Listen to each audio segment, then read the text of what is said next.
Мына жасанды интеллектеріңді тоқтатыңдар. Түріме қара не болғанын. Мұздар еріп кетті. Біз жыртқыштарға жем болдық. Климаттың жылынуынан маған тірі қалу барған сайын қиындап барады. Мұздар жоғалып жатыр. Азық азайып кетті. Бізді құрлыққа қуып шықты. Ал ол жерде жейтін ештеңе жоққа тән. Біз әлсіреп барамыз. Біз аштықтан қиналып жүрміз. Құрлықта бізге өмір сүру қиын.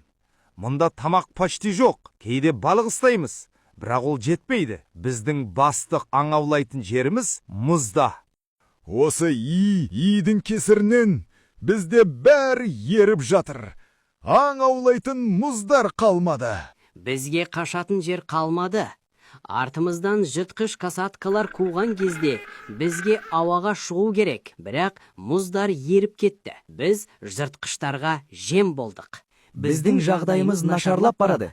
Бізге сіздердің көмектеріңіз керек. Видеоны достарыңа жібер, біліп жүрсін.